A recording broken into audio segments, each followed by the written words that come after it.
बिस्मिल्लाहिर्रहमानिर्रहीम, अस्सलाम वालेकुम। प्रोग्राम इख्तिलाफ राय के साथ मैं हूं Iftikhar Kazmi. Million dollar question ये है कि क्या खान साहब आलमी इस्टेब्लिशमेंट की हमायत से महरूम हो चुके हैं और किसी किस्म के दबाव का शिकार हैं, क्योंकि कहने वाले ये कहते हैं कि पाकिस्तान की सियासत में इंटरनेशनल इस्टेब्लिशमेंट खुसूसन अमेरिका और सऊदी अरब का हमेशा कोई ना कोई रोल रहा है और हुकूमतों की तब्दीली में भी इनका बहुत बड़ा हाथ समझा जाता है। तो बड़ी खबर यह है कि थोड़ी बेचैनी है, थोड़ी बेकरारी है और थोड़ी मायूसी है।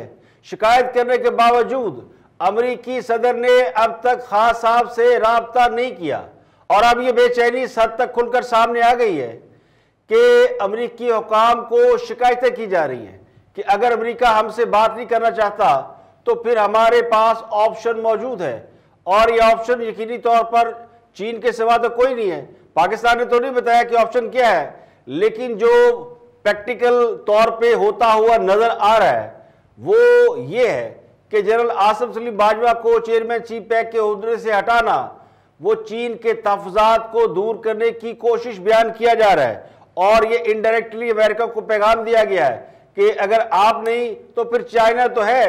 जरा ये भी कहते हैं कि आसिम सलीम बाजवा को तब्दील करने से भी चीन के तहफ़्फ़ुज़ात मुकम्मल तौर पर दूर नहीं होंगे। इसके लिए भी कई और कुर्बानियां देना पड़ेंगी जिनमें कई वुज़रा भी शामिल है। लेकिन असल मामला आलमी इस्टेब्लिशमेंट की उस हमायत का है जिसके बगैर इक़्तिदार का ना इस्तेहकाम मुमकिन है ना दवा मुमकिन है।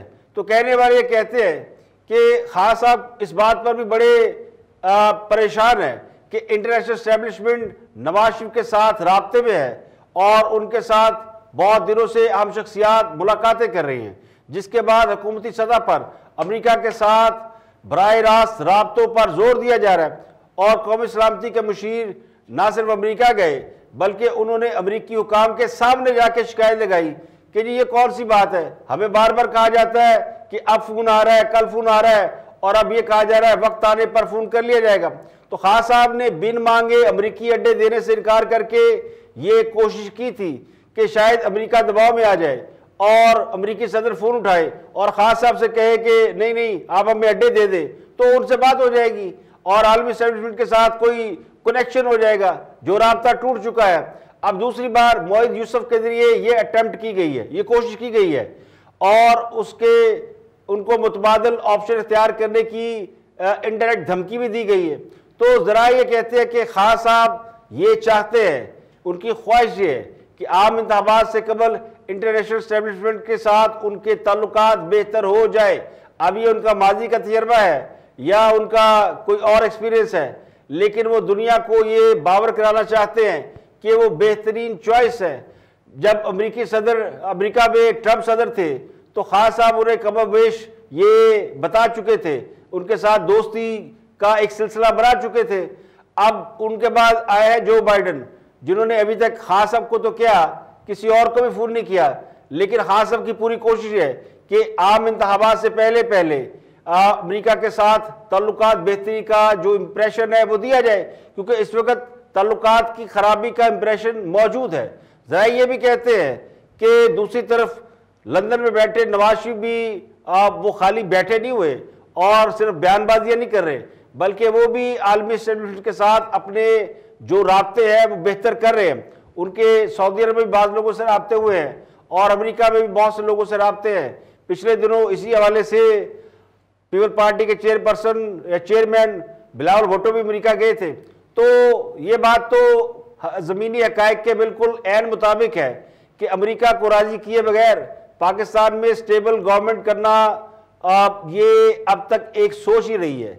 अब यहाँ पर एक और डेवलपमेंट हुई है, मुकामी इस्टेब्लिशमेंट के साथ ताल्लुकात बेहतर बनाने की भी कोशिश की जा रही है और ये कोशिश नवाज शरीफ की तरफ से भी हो रही है और शहबाज शरीफ के हालिया बयानात को भी इसी तनाज़र में देखा और समझा जा रहा है, जिसमें नून लीग एक्सट्रीम पोजीशन लेने की बजाय स्पेस देने और लेने की बात कर रही है।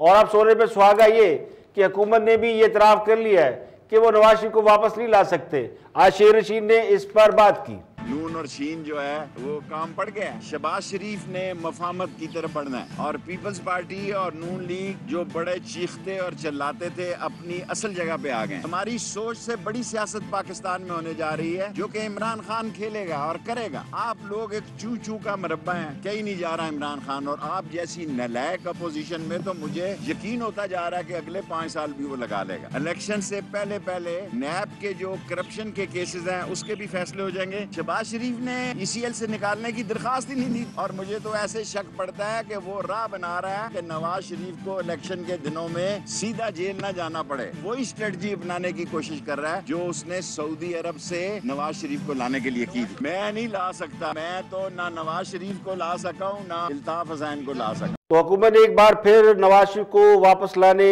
में नाकामी का एतराफ़ कर लिया और ये मान लिया है कि उनकी तमाम तर कोशिश से नारे वादे महज सियासी थे। नवाज शरीफ का पासपोर्ट मंसूख करने और उन्हें वतन वापस लाने के ऐलान किए गए थे। पिछले साल भी यानी पिछले साल के अख्ताम पर शेर रशीद ने दावा किया था कि जनवरी फरवरी में इंशाल्लाह नवाज शरीफ को पाकिस्तान वापस लेके आएंगे और ये हर साल पिछले 2 साल से हुकूमत ये दावे कर रही है। लेकिन पिछले वर्ष के अख्ताम पे जो दावे किए गए थे वो इस साल के एंड पर वो दावा फिर हवा हो गया और आज उन्होंने मान लिया कि वो पाकिस्तान नहीं ला सकते। बहुत से कानूनी माहिरीन पहले भी ये बात बता चुके हैं कि हुकूमत के पास नवाज शरीफ को वापस लाने के लिए कोई कानूनी रास्ता या जवाज़ मौजूद नहीं, ना ही बरतानिया के साथ कुछ ऐसे मामलात है। तो फिर हुकूमत ने अपने तमाम तर जो हरबे थे वो इस्तेमाल किए, नवाज शरीफ का पासपोर्ट मनसूख कर दिया और उनका पासपोर्ट बल्कि एक्सपायर हुआ था और उसको फिर एक्सटेंड नहीं किया गया। तो अब ये कहा जा रहा है कि जी नवाज शरीफ को वापस लाने से पहले ये कोशिश की जा रही है कि उनको जेल ना जाना पड़े। तो हुकूमत के दावे अपनी जगह पर, लेकिन ये जो सिनेरियो बन रहा है जिसमें अभी आजकल डिस्कस हो रहा है कि नून लीग के 2 बयानिए हैं और उन 2 बयानियों में दूसरा बयानिया मफामत का, उसके पीछे जो स्ट्रेटजी है या उसके पीछे जो नुक्ता नज़र है वो ये है कि पाकिस्तान की जो मुकामी इस्टेब्लिशमेंट है जिनके खिलाफ वो बयानिया समझा जाता है नहीं लेकिन समझा जाता है। अब वोट को इज्जत दो का बयानिया तो किसी के खिलाफ है नहीं, वोट को इज्जत दो का मतलब तो वोट को इज्जत दो है, ये किसी के खिलाफ बयानिया तो नहीं। लेकिन जो जुबान जलसों जुलूसों में इस्तेमाल की गई उससे नून लीग बहुत पहले हाथ उठा चुकी है और अब बाकायदा नून लीग के सदर उस पर ये बात कर चुके हैं कि इस तरह की पोजीशन नहीं लेनी चाहिए। तो इस पर सुहेल वड़ाइश ने भी अपना तजिया दिया है, बहुत सीनियर साफ़ी है, ज़रा उनका तजिया तबसरा भी सुनते हैं कि वो क्या कहना चाह रहे हैं।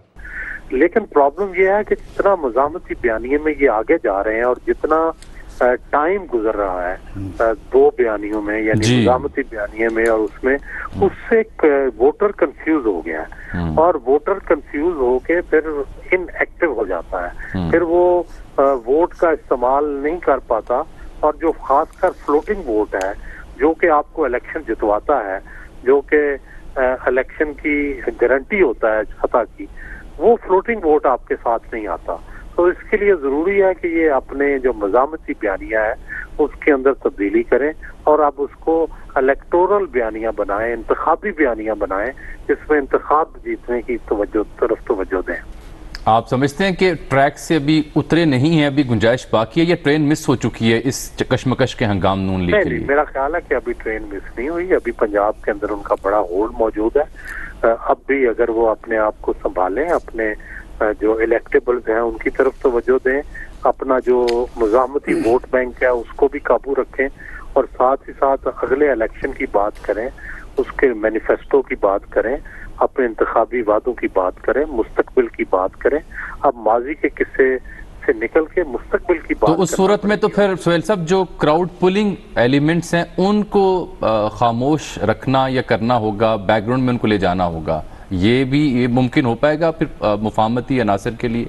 नहीं, मेरा ख्याल है कि वो तो सुइसाइडल होगा। अगर क्राउड पुलर यानी मरियम को हम ये कहें कि उसको अंदर भेज दें तो ये तो नुकसान होगा पार्टी के लिए।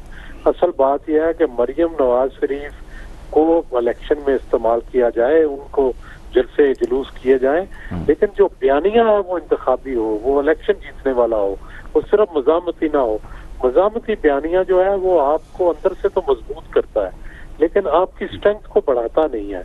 वो आपकी स्ट्रेंथ को महदूद कर देता है। अब इनको बढ़ाने की जरूरत है इलेक्शन जीतने के लिए, नहीं तो ये महदूद होते जाएंगे। तजिया निगारों का ख्याल ये कि नून लीग को मुजामती बयानियां तर्क करके इलेक्शन की तैयारी करना चाहिए और हलकों की सियासत पर फोकस करना चाहिए, पूरी तवज्जो से इलेक्शन की तरफ जाना चाहिए, क्योंकि मुजामती बयानिए से हुकूमत नहीं गिराई जा सकी तो लोग मायूस हो रहे हैं।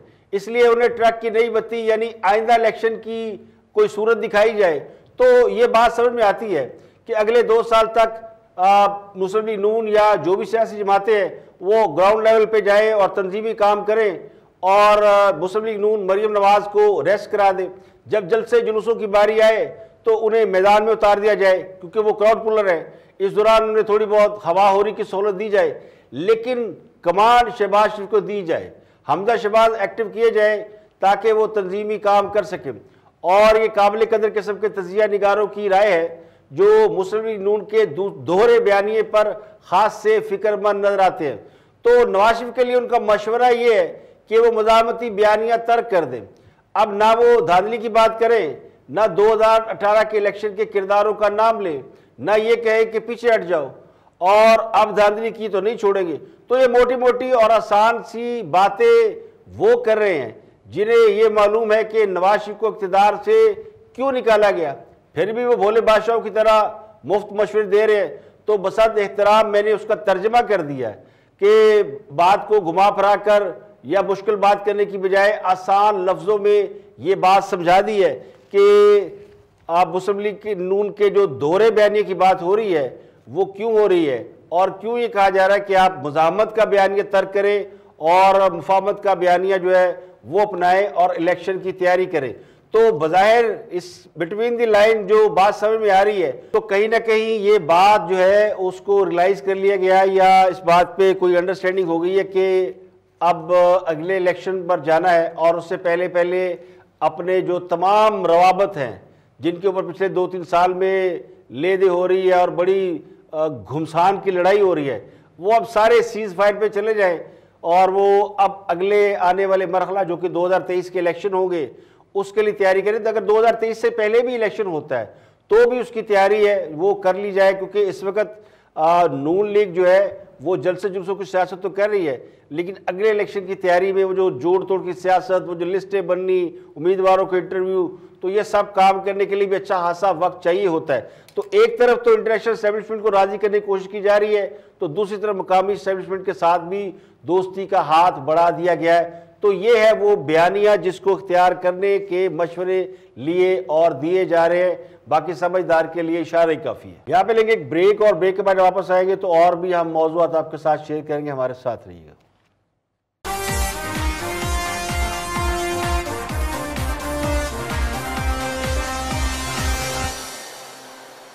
वेलकम बैक, आप देख रहे हैं प्रोग्राम इख्तिलाफ राय और मैं हूं इफ्तिखार काज़मी। ब्रेक के बाद हाजिर खिदमत है, आगे बढ़ते हैं और आपको बताते हैं आज़ाद कश्मीर में भी नियाज़ी साहब वज़ीर आज़म मुंतखब हो गए हैं। तो पार्लिमानी हलकों में ये बहस शुरू हो गई कि क़य्यूम नियाज़ी कैसे वज़ीर आज़म आज़ाद कश्मीर मुंतखब हुए। आज़ाद कश्मीर इलेक्शन में कुरा फाइल निकला है जनाब अब्दुल क़य्यूम नियाज़ी के नाम, और ख़ान साहब ने तमाम अंदाजे जो है लोगों के वो गलत कर दिए हैं।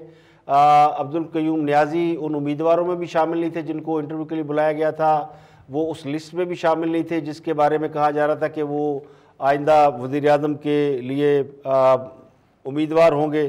तो बड़े बड़े नाम थे, जो बड़े बड़े कारीगर लोग शामिल थे, तो उन्हें किसी रस्मी इंटरव्यू में भी नहीं बुलाया गया, क्योंकि बड़े बड़े जो 4 नाम थे उनमें सरदार तनवीर इलियास, बैरिस्टर सुल्तान, ख्वाजा फारूक और अजहर सादिक का इंटरव्यू हुआ था। पैनल इंटरव्यू हुआ था, खान साहब खुद बैठे थे और खान साहब के साथ बैठे थे सारे वुज़रा, और खान साहब ने उनसे बड़े सवाल जवाब किए थे और बड़े बड़े सवाल किए थे आज़ाद कश्मीर की सियासत से लेकर, और पता नहीं कौन कौन से सवाल।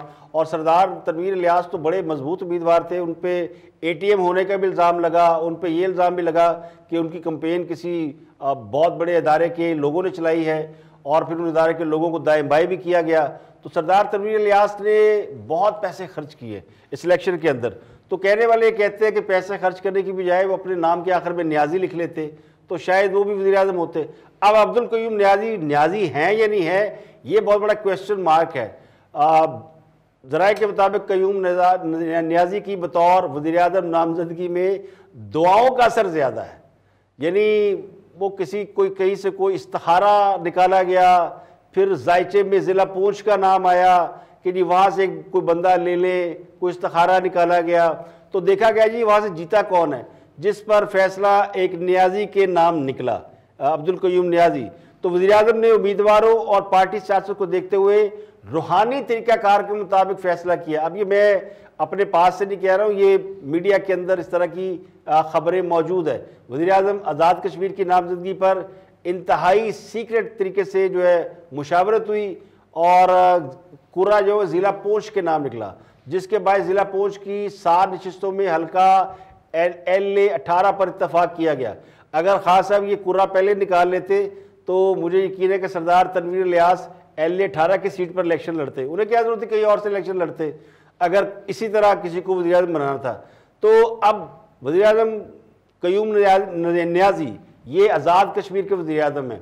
वज़ीर-ए-आज़म इमरान खान के बासपुर जलसा से पहले वो कहते हैं जी उनकी जान पहचान मिली थी। अब इस बात का कौन यकीन करेगा जी कि हाँ साहब कयूम न्याजी को बिल्कुल नहीं जानते थे। वो न्याजी तो है लेकिन लोग कहते हैं जी वो नहीं जानते थे। जलसा हुआ तो वज़ीर-ए-आज़म इमरान खान ने कयूम न्याजी से मुलाकात की तो बड़ी हैरानी से पूछा कि क्या कश्मीर में भी कोई न्याजी होते हैं। तो कहने वाले ये कहते हैं कि खास साहब को रूहानी शख्सियत ने बताया था कि ऐन का लफ्ज़ और 18 का हिस्सा आपके लिए लकी है। तो जनाब कुरा फाल निकला अब्दुल कयूम न्याजी, यानी ऐन से अब्दुल कयूम न्याजी और 18 का हिस्सा जहाँ से उन्होंने इलेक्शन लड़ा। अब वज़ीर-ए-आज़म आज़ाद कश्मीर कयूम न्याजी नहीं है और न्याजी शौकिया लिखते हैं क्योंकि वो कॉलम लिखते रहे हैं। ये भी इतलात है जी कि वो बाकायदा न्याजी नहीं है, पख्तून नहीं है, क्योंकि इस पर बहुत इतराज़ हो रहा था कि जी वहाँ भी आपने कश्मीरियों को पख्तून प्राइम मिनिस्टर दे दिया। तो पता ये चला कि वो पख्तून नहीं है। अब पता नहीं ये खास साहब को इस बात का इल्म है कि नहीं है, लेकिन जो हमारे ज़राए वो कहते हैं कि वो न्याजी नहीं है। उनके आबाओ अजदाद मकबूजा कश्मीर से ताल्लुक़ था। 47 में वो माइग्रेट करके आज़ाद कश्मीर में आ गए और लाइन ऑफ कंट्रोल के करीब पूंछ सेक्टर में उनका गांव और वहीं पे इंतहाबी हल्का है और उनका न्याजी कबीले से कोई ताल्लुक़ वल्लुक़ नहीं है। कॉलम निगारी की वजह से उन्होंने न्याजी लिखा, पता नहीं कॉलम निगारी की वजह से न्याजी क्यों लिखा। उस वक्त तो न्याजी की हुकूमत भी नहीं थी क्योंकि 3 साल पहले वो इसमें शामिल हुए हैं तहरीक इंसाफ में और उससे पहले मुस्लिम लीग कॉन्फ्रेंस में थे और आज़ाद जम्मू कश्मीर के हल्का LA 18 पूंछ 1 से वो कामयाब हुए हैं। अब ये सीगा राज है कि उन्होंने खान साहब की हुकूमत आने के बाद खुद के साथ न्याजी लिखना शुरू किया ताकि कहीं वो लाइमलाइट में आ जाए और खान साहब कहीं पढ़ते पढ़ते देखते देखते कॉलम किसी व्हाट्सएप ग्रुप में अचानक नज़र पड़ेगा अच्छा ये भी न्याजी है। तो वो कहीं ना कहीं वो तरकीब काम कर गई है। तो अब्दुल कयूम न्याजी आज़ाद कश्मीर के वज़ीर-ए-आज़म हो गए। मैंने वैसे जिस दिन ये इलेक्शन हुए थे और इन चारों उम्मीदवारों का इंटरव्यू हुआ था तो बता दिया था कि इन चारों में से कोई भी वज़ीर-ए-आज़म नहीं बनेगा। ये 4 नाम मैंने आपको बताए थे, सरदार तनवीर इलियास और बैरिस्टर सुल्तान के अलावा जो 2 और लोग थे, राजा फारूक और ख्वाजा साहब। तो इन चारों में प्रॉब्लम क्या थी वो भी मैंने बताई। तो क्लिप देख ले आपको समझ में आ जाएगी कि मैंने प्रेडिक्शन किस बुनियाद पे की थी और ये जो इंतखाब हुआ है ये उसके ऐन मुताबिक हुआ है। तो आज़ाद कश्मीर इलेक्शन के अंदर खान साहब किसी पैसे वाले को वो अपने ऐसा नहीं करेंगे कि मेरा ख्याल है, हो सकता है मैं गलत हूँ, बहुत से लोग तो समझेंगे कि वही होंगे। और चूँकि वो कुछ लोगों का ब्लू आइड भी हैं, कुछ लोगों ने उनके लिए सरकारी लोगों ने उनके लिए खासी कंपेन चलाई थी और ये भी क्या कि उन्होंने बड़े पैसे वैसे भी दिए, तो उनका इसलिए नाम है। लेकिन मेरा एक ख्याल में ये दोनों नहीं, मेरे ख्याल में बाकी के जो 2 लोग हैं वो हो सकते हैं। हो सकता है कि मैं गलत हूँ, लेकिन मुझे ऐसा लगता कि इसमें से जो कमज़ोर बंदा ढूंढने की कोशिश की, अगर उन दोनों से भी कोई कमज़ोर नहीं है अज़हर में से या जो दूसरे साहब हैं जिनका नाम है हमने पहली दफ़ा सुना है, ये हैं आपको मैं नाम बताता हूँ, ख्वाजा फारूक साहब और अज़हर सादक। ये 2 नाम नए हैं, हमारे लिए नए हैं। पता नहीं ये अगर इन दोनों से ताकतवर हुए बैरिस्टर सुल्तान से और तनवीर इलियास से तो फिर ये दोनों भी नहीं है, फिर कुरा फाल किसी और के नाम निकल गया। आगे बढ़ते हैं और गुफ्तगू कर रहे हैं शिबली फराज, साबिक़ वज़ीर इत्तलात है और आजकल वज़ीर साइंस एंड टेक्नोलॉजी है। खान साहब ने सस्ता पाकिस्तान की बात क्या की कि दुनिया उनके पीछे पड़ गई है कि पाकिस्तान सस्ता नहीं है। तो उनसे पूछा जा रहा है शिबली फराज से कि उनके नज़दीक पाकिस्तान सस्ता है या नहीं। जब हम ये कहते हैं कि सस्ता तरीन मुल्क है तो जाहिर है कि हमने कंपेयर करना है कि दुनिया में क्या चीज़ें हैं जो कि इसी कीमत में मिल रही हैं कि नहीं मिल रही। ये एक इंटरनेशनल, ये पाकिस्तान हमारी हुकूमत की ये डॉक्यूमेंट नहीं है, ये एक इंटरनेशनल सर्वे है जो कि किया गया है, जिसमें कि दो बातें कही गई हैं। एक तो ये है कि कोविड को अगर 3 बेहतरीन ममालिक जिन्होंने कोविड को हैंडल किया है, एक हांगकांग है, एक न्यूजीलैंड है और एक पाकिस्तान है। ठीक है, इसी तरह इसमें भी ये किया है कि हमारा जो शहरों का होता है, ये कोई पहली दफा और आखिरी दफा नहीं हुआ कि सबसे सस्ते शहर कौन है। इवन पाकिस्तान में अगर आप करना चाह रहे हैं सर्वे की जी पाकिस्तान में सबसे सस्ता शहर कौन है, वो भी आपको मिल जाएगा। मकसद ये है कि हम ये बताना चाहते हैं कि देखें जी, जब तकलीफ होती है, और मैं यही कहूंगा कि हालात ऐसे हैं, लेकिन इन हालात के बावजूद जो हुकूमत इतनी आगे चली गई है कि अल्हम्दुलिल्लाह हमारे, आप देखिए रेमिटेंसेस है, रिकॉर्ड रेमिटेंसेस है, कभी हिस्ट्री में इतने रेमिटेंसेस। अच्छा, वैसे जो मुझे हमारे रिजर्व सबसे हाईएस्ट बताएं, reserve remittances, current account deficit, trade deficit है भाई। अगेन आप ठीक कह रहे हैं, मैं आपसे ये नहीं कह रहा कि आप ये बात गलत कह रहे हैं, मैं सिर्फ ये कह रहा हूं कि जो बेडरॉक है आम आदमी का, जिसने शू नेल बजट में गुजारा करना है, पहली बात वो इससे इंप्रेस होता है या नहीं होता। पहली बात ये करूं कि देखें, मैं ये, मुझे सेंसिटिविटी का पता है, मुझे पता है कि चीजें मुश्किल होती हैं, देखें, लेकिन जो सैलरीड क्लास है जो हमारे मुल्क में गुर्बत रही है, ये कोई नया फिनोमेना नहीं है, इसको बदलने के लिए अब इतनी महंगाई के दौर में भी अगर पाकिस्तान दुनिया के मुकाबले में सस्ता है, तो फिर पुराना पाकिस्तान तो इससे भी सस्ता था, बल्कि सस्ता तरीन था।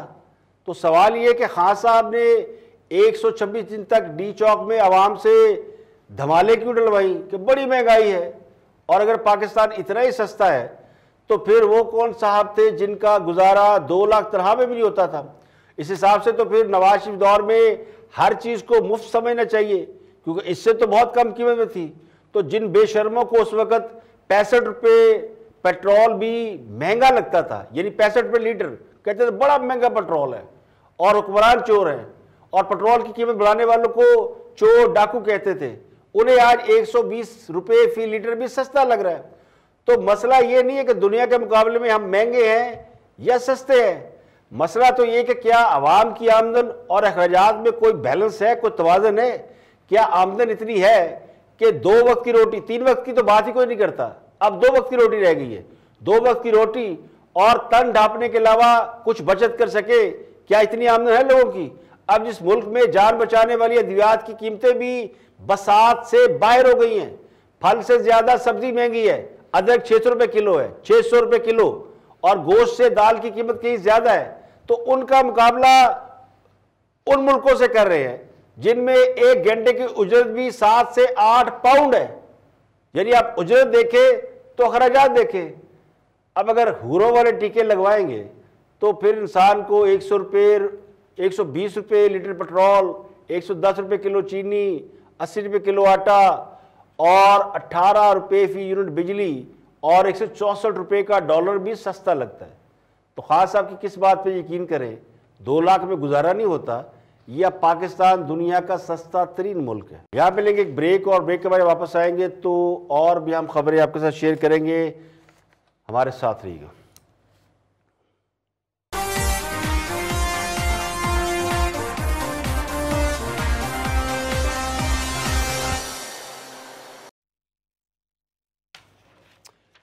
वेलकम बैक, आप देख रहे हैं प्रोग्राम इख्तिलाफ राय में इफ्तिखार काज़मी। आप बात करते हैं तहरीक इंसाफ के MPA नज़ीर चौहान, जिनकी अल्लाह अल्लाह करके जान छूटी है, ज़मानत हो गई, शहजाद अकबर साहब ने माफ़ी दे दी, सुलह हो गई। अब उन्होंने तरीन ग्रुप से अलहदगी का ऐलान कर दिया है। कोटला जेल से उन्हें रिहा किया गया, जिसके बाद वो वज़ीर जेल पंजाब के जो ना फयाज चौहान, उनके रिहाइशगाह पर पहुँचे और उनके साथ मुलाकात की। तो पता ये चला कि फयाज चौहान साहब ने ये मीडिएशन की है और नज़ीर चौहान को रिहाई दिलाई है। नज़ीर चौहान अभी सिर्फ 4 दिन हवालात में रहे हैं तो उनका सॉफ्टवेयर अपडेट हो गया है।